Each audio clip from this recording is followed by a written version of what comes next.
सर्वांना नमस्कार. आज आपणासाठी घेऊन येत आहे एक नवीन कथा. रोहित भालेराव, वय 29 वर्ष, एक दबंग पोलीस ऑफिसर म्हणून फेमस होता. त्यानं त्याच्या डिपार्टमेंटमध्ये कामाचा वेगळा ठसा उमटवला होता. उलटी खोपडी म्हणूनच सगळे त्याला ओळखत होते. अत्यंत हुशार, तितकाच तापट. गुन्हेगार त्याच्या नावानेच चळाचळा कापत होते. तो जितका स्वभावाने डॅशिंग, तितकाच दिसायला हँडसम. त्याचं व्यक्तिमत्व खूप इम्प्रेसिव्ह होतं. अनेक ठिकाणी तो तरुणांना व्याख्यान द्यायचा. तेव्हा तरुणींना त्याची पर्सनॅलिटी पाहून भुरळ नाही पडली तरच नवल, पण त्याच्या डोळ्यातली जरब पाहिली की लगेच लांब पळून जायच्या. घरी तो आणि त्याची आई दोघेच होते. आता त्याची पोस्टिंग मुंबईच्या मीरा भाईंदरमध्ये झाली होती. त्याची आई त्याला रोज लग्न कर म्हणून मागं लागली होती, पण तो काही तयार नव्हता. तो काहीतरी कारण सांगून टाळत होता.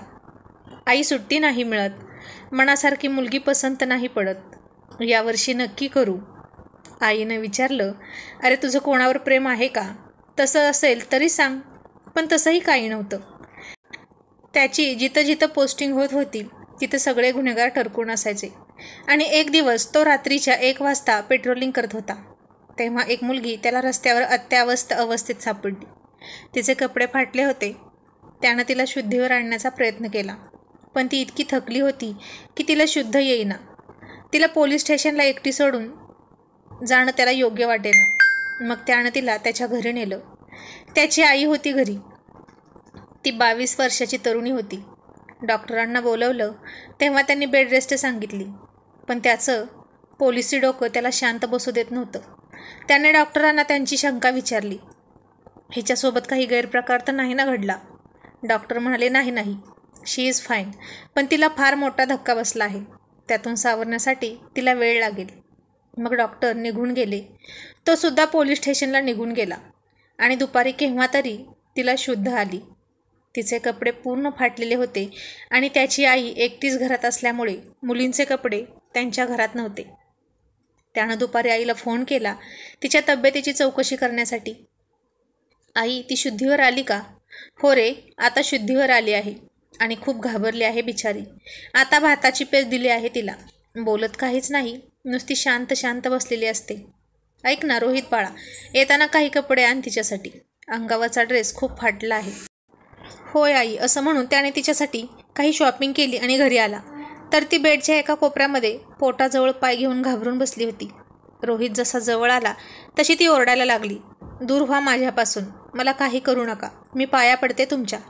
त्याला तर काहीच समजत नव्हतं, पण त्याच्या एकंदरीत अनुभवावरून तिच्यावरती अटेम्प्ट टू रेप झाला होता हे कळत होतं त्याला.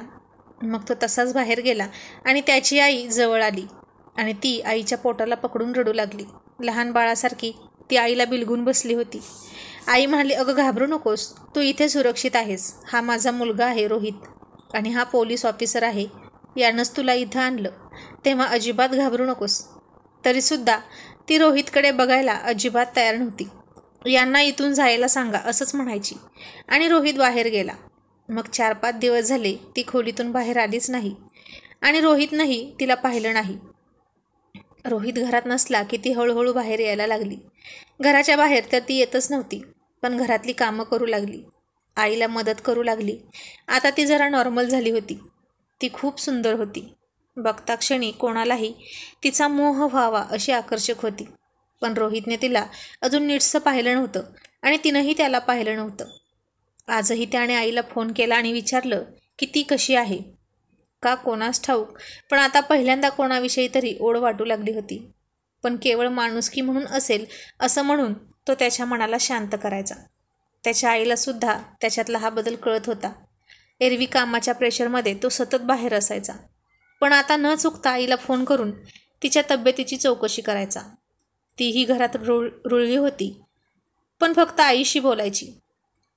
तो रात्री उशिरा घरी यायचा तेव्हा ती तिच्या खोलीत झोपलेली असायची आणि तो ड्युटीवर गेल्यावरच बाहेर यायची.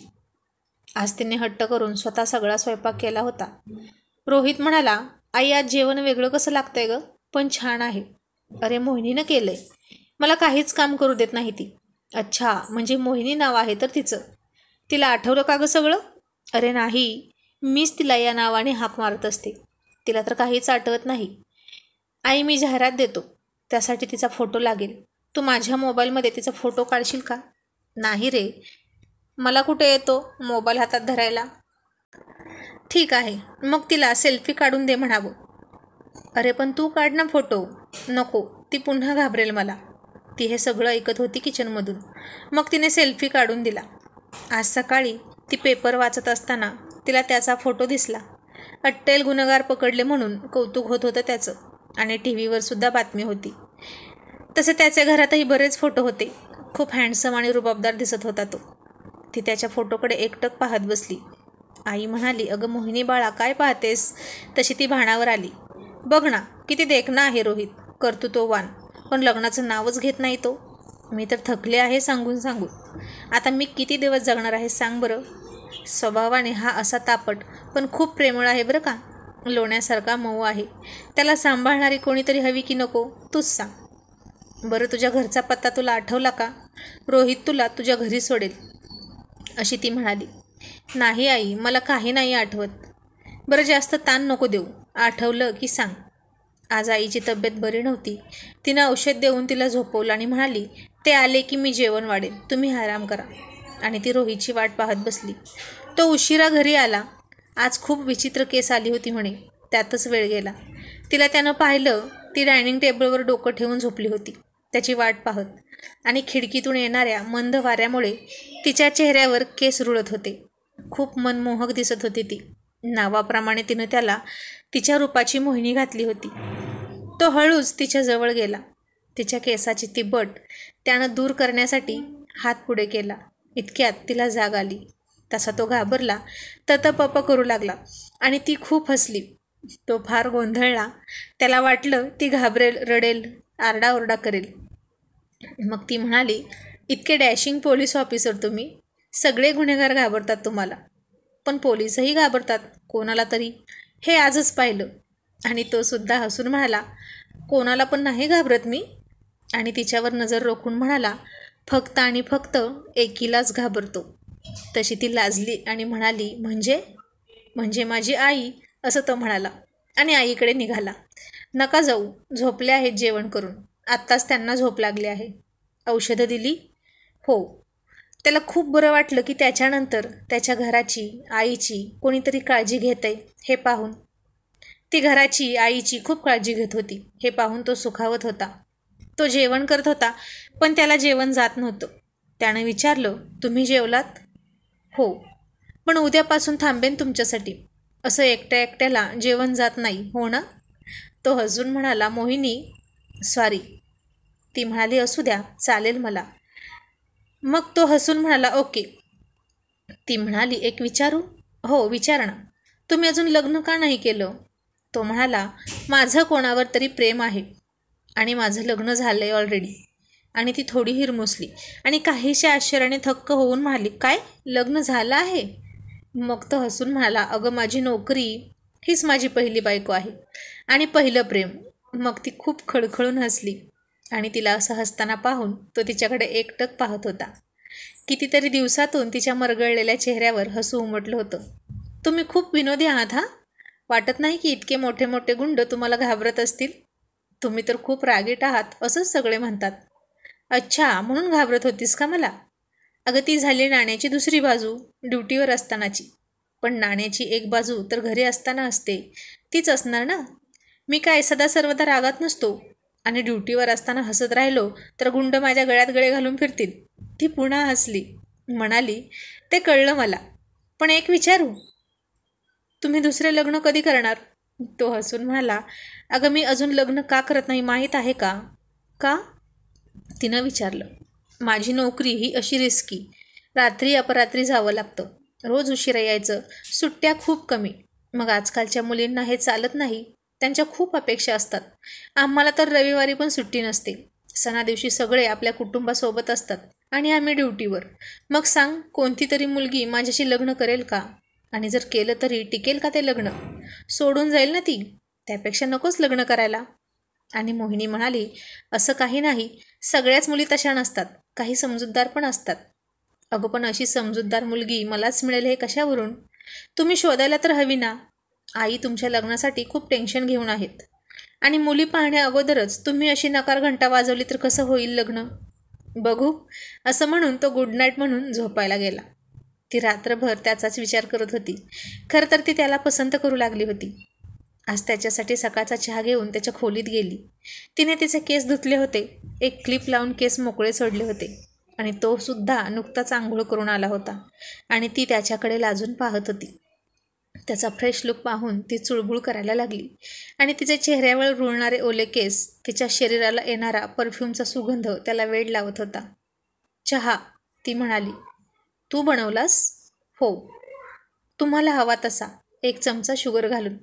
पण तो पटकन तिच्या हातातून कप घेईना आणि ती तशीच खाली मान घालून उभा होती.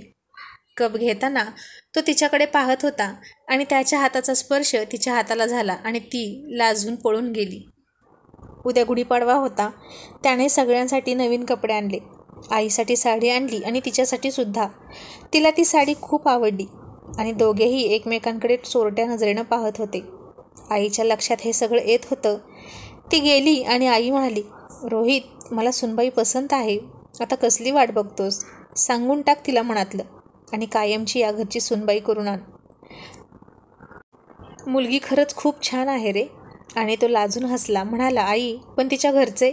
आपल्याला काहीच माहीत नाही आणि तिला आठवतही नाही काही. मी जाहिरात दिली होती पेपरमध्ये तिचा फोटो देऊन, पण अजून कोणीच कॉन्टॅक्ट केला नाही.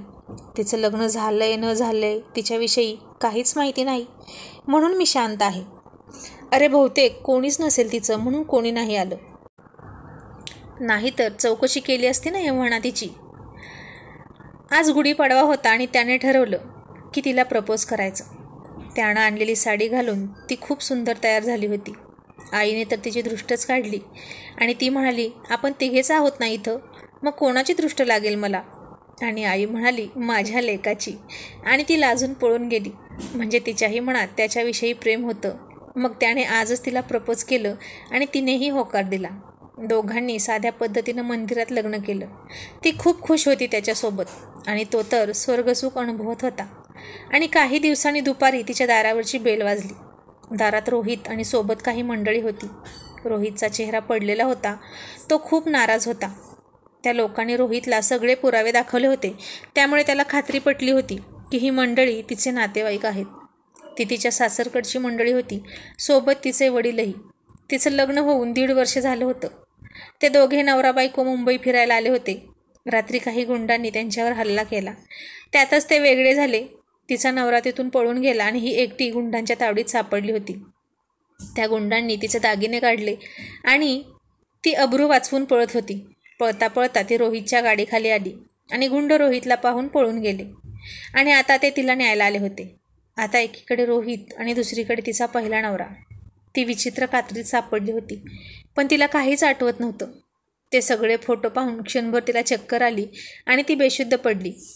ती शुद्धीवर आली तेव्हा तिचा पहिला नवरा तिच्याजवळ बसला होता. रोहित तर एका कोपऱ्यात असा उभा होता की जसा काही तिच्यावर आता कुठलाच अधिकार नव्हता त्याचा. पल्लवी, अगं कशी आहेस तू? तिच्या पहिल्या नवऱ्याने तिचा हात हातात घेऊन विचारलं. तिनं रोहितकडे पाहिलं.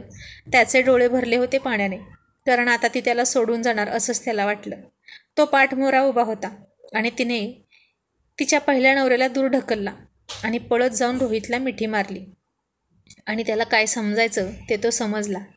वडील म्हणाले, पल्लवी बेटा, तुला काहीच आठवत नाही का? आणि ती म्हणाली, नाही, मला तुम्ही कोणीच आठवत नाही. आता हेच माझं घर आहे आणि माझे पती आता रोहित आहेत. आणि सगळे परत गेले. रोहित तिला घट्ट मिठीत घेऊन बसला होता.